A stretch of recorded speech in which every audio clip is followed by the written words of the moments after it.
Webflow devient encore plus puissant et vous permet de faire des animations encore plus poussées et plus facilement. Tout ça c'est possible grâce à sa nouvelle interface qui intègre directement JSAP. Dans cette vidéo je vais vous montrer comment ça fonctionne et on va faire une animation d'entrée de page ensemble étape par étape. À la fin vous aurez toutes les bases pour expérimenter et créer vos propres animations. Si vous connaissez pas JSAP, c'est tout simplement une librairie JavaScript qui vous permet de faire ce type d'animation. Et ouais, c'est plutôt pas mal. Allez, on commence directement le tuto, c'est parti. Pour ce projet, j'ai fait ce design et en fait, j'étais voir F1 au cinéma il y a pas longtemps et j'ai vraiment adoré le film, donc pourquoi pas faire un design à ce propos-là. D'ailleurs, je vais mettre le projet sans l'animation dans la description, comme ça vous pouvez le faire en même temps que moi. Maintenant, dans Webflow, et normalement c'est accessible pour tout le monde, quand vous cliquez sur un élément et que vous allez dans Interaction, vous allez tout simplement pouvoir choisir la version avec JSAP, et donc c'est ce qu'on va faire directement. Et là, ici, on peut voir qu'on a une toute nouvelle interface. Et tout simplement, je propose qu'on commence avec le titre. Donc je vais cliquer sur le H1 Title, donc qui va être notre titre principal. Et là, on va tout simplement faire une animation de Page Load. Donc je vais cliquer dessus et ici, vous pouvez voir qu'on a toute une petite panoplie d'effets que vous pouvez tout simplement incorporer. Je propose qu'on commence avec une custom, comme ça on va pouvoir le faire par nous-mêmes et essayer de comprendre un maximum comment ça marche. Et là directement quand on a commencé à créer notre animation, on peut voir qu'on a maintenant une timeline, ce qui est d'ailleurs vraiment habituel dans les applications d'animation. Et là ici on peut voir qu'on a notre première animation pour le titre. On va pouvoir la mettre à 1 seconde. Je pense que c'est un bon début pour commencer. Et là, on peut voir qu'on a un petit panel avec différentes informations. Déjà, il faut directement comprendre que JSAP va fonctionner avec 2 étapes.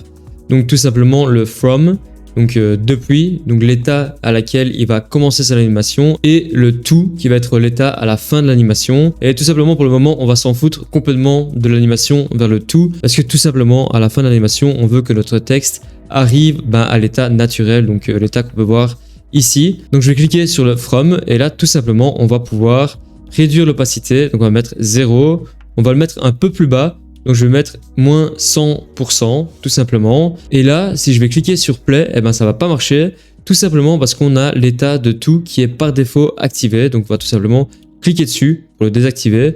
Comme ça, l'état final sera l'état initial. C'est peut-être un peu compliqué à comprendre au début, mais il faut juste enlever le tout. Comme ça, on peut voir qu'on a l'animation qui va arriver comme ça. Bon, je me suis trompé, on va mettre 100% et pas moins 100%, comme ça va arriver vers le bas. Et là, on peut déjà voir que l'animation fonctionne. Bon, c'est très basique pour le moment, mais ça a le mérite de fonctionner. Une des fonctionnalités les plus intéressantes de JSAP, c'est de faire apparaître les lettres une par une. Et ça prend un petit peu plus de temps quand on le fait sans JSAP. Mais grâce à cette librairie, on va tout simplement pouvoir cliquer sur Split Text et puis là dans le Split By, on va aller sélectionner par lettre, donc letter. Et là, tout simplement, on va pouvoir aller ajouter un stagger. Stagger, en gros, ça veut juste dire un peu effet ricochet, donc un élément puis l'autre.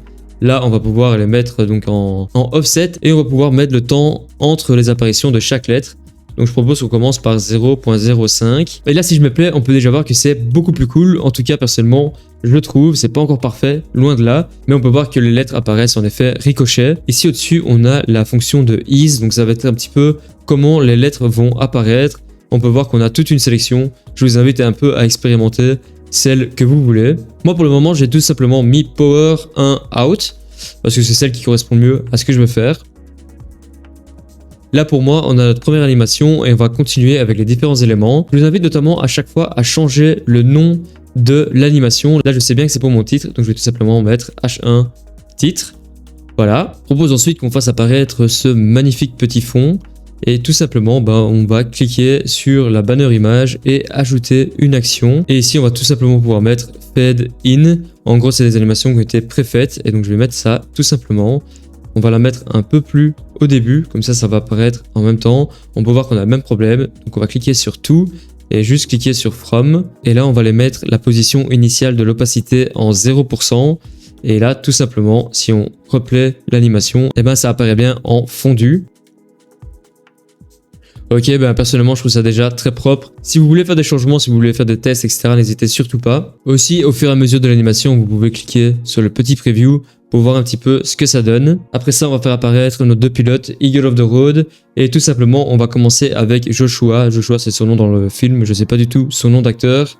Mais il a très bien joué. D'ailleurs, je vous conseille vraiment d'aller voir ce film si vous ne l'avez pas encore vu. Mais on va le faire apparaître. Et tout simplement, on va encore une fois cliquer sur le petit plus en sélectionnant Joshua. Et là, on va mettre tout simplement sliding up, comme ceci. On peut voir à chaque fois que l'animation va se mettre à la fin de la ligne du temps. On va l'approcher un peu plus par ici. Et là, tout simplement, je vais cliquer dessus et on peut voir que normalement, ça va déjà le faire. On peut voir qu'il apparaît en slide, mais ça va beaucoup trop vite. Donc, je vais augmenter un peu ça jusqu'à 2 secondes. Le problème en fait c'est qu'on peut voir que la fonction de ease va le faire apparaître ultra rapidement et c'est pas vraiment top. On va mettre encore une fois power one out et là c'est beaucoup plus propre. Si on remet l'animation depuis le début, ça va donner beaucoup mieux. Ok, super, on peut encore une fois faire un preview pour voir un peu comment ça donne en live. Ok, on va faire exactement la même chose pour Brad Pitt. Et pour ce faire, je vais dupliquer l'animation comme ça et là on va aller changer la classe. On peut voir que si je vais cliquer ici, la classe elle est attribuée à Joshua. Donc l'animation est attribuée à Joshua. Et on va tout simplement l'enlever et mettre la classe Brad Pitt. Et là, tout simplement, on peut voir que l'animation va s'appliquer à Brad Pitt. Et on va mettre un petit peu en décalé, comme ceci. Un peu plus, je pense que ça va mieux donner. Super. Ok, c'est déjà très cool. Je propose qu'on publie le site et qu'on voit un peu ce que ça donne vraiment en version site internet. Ok, je trouve ça déjà super classe. Bon, c'est ultra simple, mais je trouve ça plutôt sympa. N'oubliez pas de renommer à chaque fois vos animations. Ici, c'était Brad Pitt.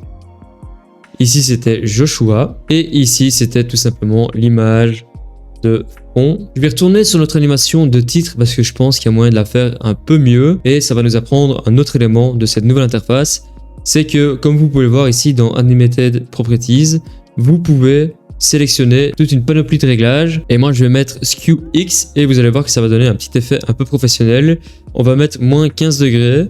Et là, tout simplement, on peut voir que le texte apparaît un petit peu en biais comme ça. Et je trouve que ça va super bien avec l'effet de domino qu'on a avec les lettres. Donc là, déjà, on a encore une fois un truc encore plus propre et une proche du banner quand même assez optimisée. En tout cas sur laptop. Ok, super cool. Et là, la dernière animation qu'on va faire, c'est l'animation du menu de la barre de navigation. Et ça, on va le faire tout simplement en cliquant sur Navling et en ajoutant une nouvelle animation. Et là, tout simplement, on va mettre Slide Out Down. Ok, et là, si je mets Play, qu'est-ce que ça donne? Ok, ça slide out. Nous, il faut tout simplement que ce soit en From et pas vers le To. Et là, tout simplement, on va mettre 0 en opacité et on va mettre moins 100% ici. Comme ça, normalement, ça va arriver du dessus. Ok, super. On peut voir que ça a appliqué l'animation sur tous les liens, mais nous, on veut un effet quand même de stagger, donc un effet de domino pour ajouter un petit peu de professionnalisme. Et là, encore une fois, je vais aller ajouter du stagger en offset et là, on va mettre 0.1 tout simplement. Et là, normalement, l'animation est quand même plutôt cool. On va augmenter un peu ça et augmenter ici en 0.2. Ok, cool. On va commencer l'animation un peu plus tôt, donc à la fin de l'apparition de notre ami Brad Pitt. Ok. Là, vous pouvez revoir un petit peu l'animation ici, mais c'est pas facile à voir, je trouve, comme ça. Quand on est sur laptop, normalement, j'ai mon deuxième écran, mais là, j'ai pas pu faire la vidéo sur mon bureau. Mais là, je vais publier le site et on va voir directement ce que ça donne. Personnellement, je trouve ça super propre. Bon, le design, je l'ai fait ultra rapidement. Le but ici, c'était vraiment de vous apprendre un maximum sur la nouvelle interface de Webflow. Aussi, petit tips, si vous êtes perdu et que vous ne trouvez plus votre animation, vous pouvez aller sur l'éclair ici, interaction. Et là, vous allez avoir la liste de toutes les animations que vous avez fait. Vous pouvez encore une fois renommer l'animation, comme ça vous vous perdez pas. Personnellement, je trouve cette nouvelle interface hyper intéressante, il y a moyen de faire énormément de choses, mais en tout cas je suis hyper curieux de voir ce que les gens vont pouvoir faire avec cette nouvelle interface. Et j'espère que cette vidéo a été une bonne introduction pour vous, et si vous connaissez pas vraiment Webflow et que vous voulez apprendre un peu plus sur la plateforme, je vous invite à regarder cette vidéo. Salut à tous!